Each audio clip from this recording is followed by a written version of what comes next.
Welcome back to the Light Seekers Lounge. I'm Annie Love, and this is episode 124. And it's not a figment of your imagination. I am real, I am here, and it is so lovely to be back with you today. Gosh, it has been a while. My last episode was in November last year, and normally I do a recap on the year, talk about the goals for the year ahead, and you got nothing. I completely ghosted you, and I'm so sorry. Saying that August is the new January is probably pushing the friendship a bit, isn't it? Thank you for coming back and joining me here. I have really missed you and recording these episodes for you. Well, we are well into the second half of 2025 now. Goodness, we're almost up to the last third of the year, which is crazy.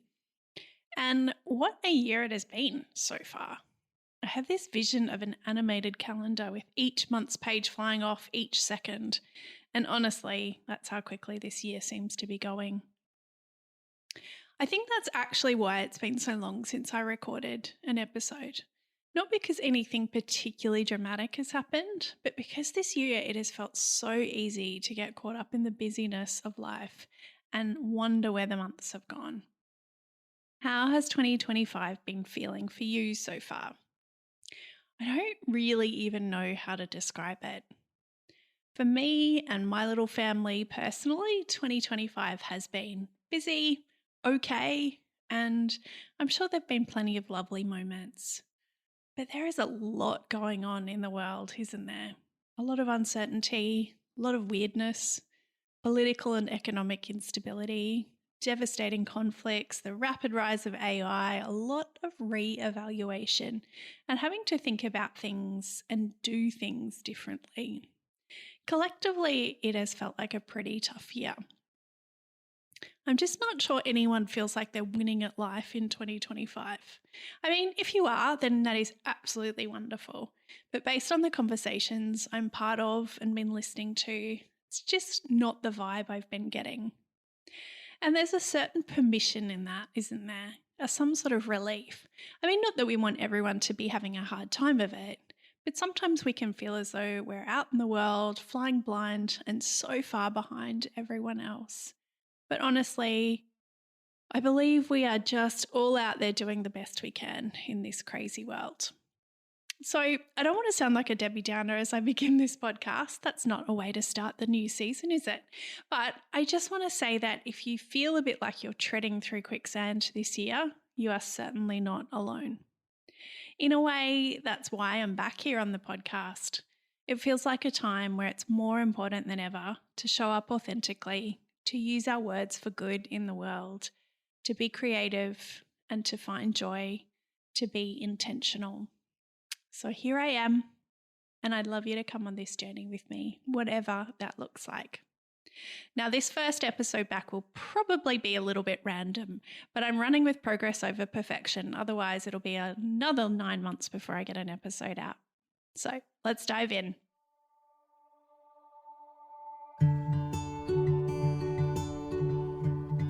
Welcome to the Light Seekers Lounge.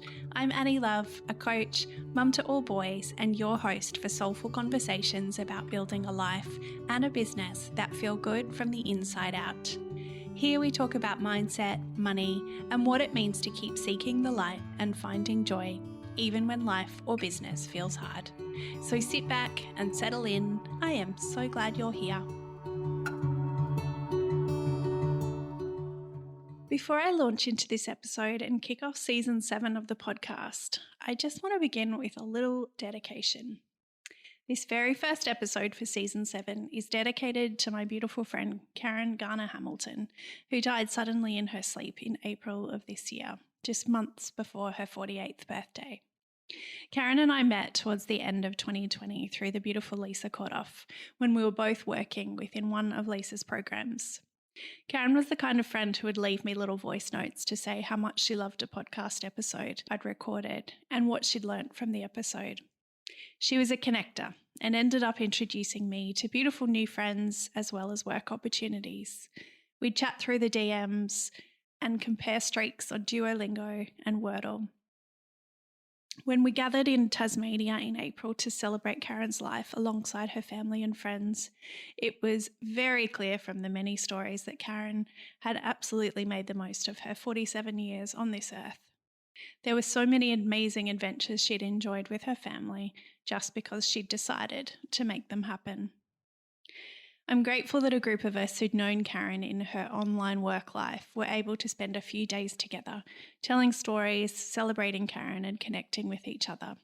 I'm sure she would have been absolutely cackling at the thought of us all going up to Mount Wellington in an Uber before dawn and freezing our butts off in her honour.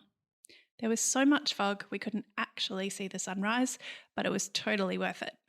There have been so many moments in the past 4 months where I'd think of an idea and want to run it past Karen. She was an amazing cheerleader and someone I knew would give me honest yet loving feedback. I miss her and her cheeky grin, her wild cackle, and her particular turns of phrase. I'm sure many of us are feeling pretty lost without her and also feel so lucky to have known and loved her. This one's for you, KGH. Now, let me start with a bit of a love family update. It's been a while, so let me catch you up. Last time I did a love family update, which would have been towards the end of last year, our eldest son Sam had just moved to finishing year 10 through distance education. He was also doing a motorbike mechanic apprenticeship 2 days a week, which he seemed to be really enjoying. Sam's now in year 11 and still studying through distance education.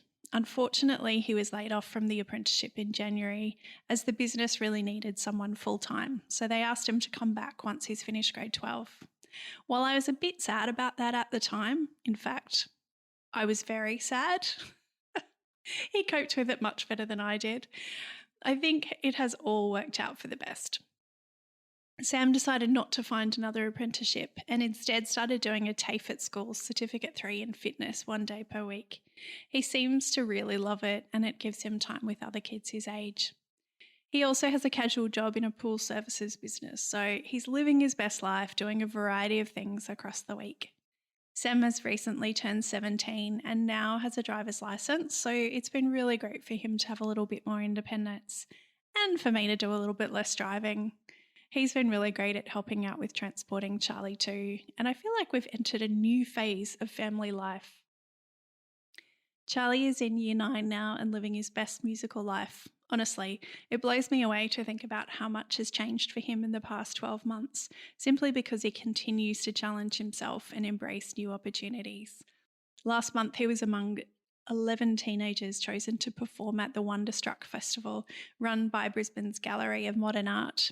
He continues to be really busy with school bands and performances, and was even part of the school musical production of Mamma Mia this year. Look, teenage life is not easy, but I marvel at how he navigates it all with such insight and perspective. He really teaches me lessons every day. Honestly, I love spending time with both of our boys, and I am filled with awe and pride every day watching the incredible humans they are. I feel very lucky to be their mum. Charlie reminds me that he didn't get any musical talent from his parents, but I'd like to think we've played a small part in becoming the brilliant young men that they are.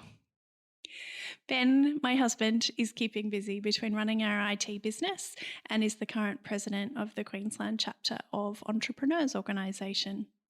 Our IT business is in its 20th year this year, which seems crazy. We're just about to move offices, and I think it'll be good to inject some fresh energy into it.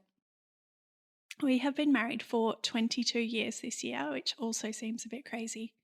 Ben has had to do a bit of travel this year with EO, and we had a week together in Japan in February, which was really fun. We'd love to take the boys back at some stage. You may remember that we adopted a second dog last year, who we've now had for over 12 months. Bruce will be 2 in November, so he's still very much a puppy and continues to turn our lives upside down. But he's very lovely and super cuddly. He and our 9-year-old dog Buddy get along really well, a bit like partners in crime actually. It was definitely a big adjustment, still is at times, adding in a second dog, but most of the time I still think it was a good thing, mostly. And as for me, Well, life is pretty full between dogs, teenagers, a husband, a 90-year-old dad, and work. The first half of the year felt pretty nuts, to be honest. I'm still loving my coaching work supporting women in service-based businesses. Recently, I took on a board role with Entrepreneurs Organisation, and I'm still involved with the Queensland Children's Hospital Bereavement Service in a few different ways. While I've been pretty closely involved with my dad's care and appointments over the past 2 years, that may change in coming months as my older sister is returning to Brisbane and we'll have more time during the week so we can share the load a bit more. If you've been around for a while, you know that I love picking a word of the year, and I've done so for the past, probably 12 years or so. Last year, my word was delight, and I really do think it helped me to take opportunities to seek delight in moments I otherwise may have not. This year, my word is trust, and in all honesty, it's still a work in progress. In some areas of my life, I'm really great at trusting myself, and in others, that imposter syndrome is still very strong. I'm not sure I'm going to have it all figured out in the next few months, but I am actively working on it. It's funny, I had been thinking about trust being my word for 2025 and writing notes about it to share with you. Then later that day, I opened up an astrology app on my phone called Chani, named after the astrologer Chani Nicholas. I love it, and it gives me daily readings based on my astrology as a Gemini rising. Anyway, I opened the app recently to a section I hadn't really looked at, which was about the main astrological events for the whole year. And as I scrolled down, it listed my themes for 2025, and the first one was trust. One thing I have on my goals list this year is to launch a small group program to help women feel more calm and clear in their business finances. I'm really excited about it and the impact it could make in someone's life. And also, it feels super stretchy to offer it. I've only ever worked one-on-one with my coaching clients. All sorts of imposter syndrome comes out of the woodwork about putting myself out there and inviting women in business to work with me in this way. But I know that I need to tap into that word of the year and step into deep self-trust. Anyway, we're in August and the clock is ticking, so watch this space for a new group program offering coming your way sometime soon. If that sounds of any interest to you, I'd love you to DM me so that we can chat more about it. My other goals for 2025 are to buy myself a new laptop, go to the gym 3 times per week, and I gave myself an income goal. My beloved 12-year-old MacBook Pro is very ready for retirement, so I'm excited about being able to work a little bit faster when I upgrade it. In true profit-first coach style, I decided to put money into a separate bank account for a new laptop, and I'm almost ready to purchase. The gym goal has probably been my most successful this year.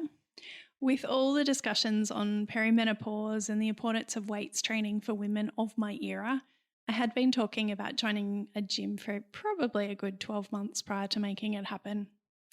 After a chance conversation with a friend in January about her joining a gym that's local to me, I went for a trial and signed up. I'm certainly not the poster child for Gym Junkie, but it's been a really positive experience so far. Having a small group of friends who go along to the same classes has definitely helped my commitment levels. And I find that if I plan out when I'm going to go in the week ahead, I am much more likely to stick to the plan. Okay, I think I need to wrap up this chat so I can finally get an episode out into the world. I'm recording this in a rare moment at home alone. Ben is currently travelling in Vietnam and returns tomorrow. Sam is away for the weekend. Charlie's at a rehearsal for a choir performance he has on tomorrow.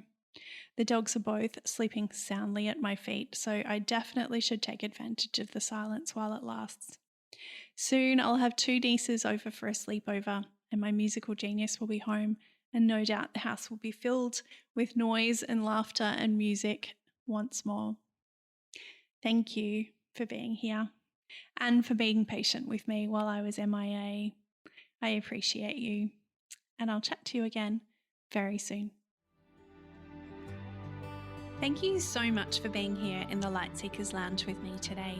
If this episode resonated with you, I would so love it if you could share it, leave a review, or come and say hi to me over on Instagram at annielove.coach. Until next time, keep seeking the light.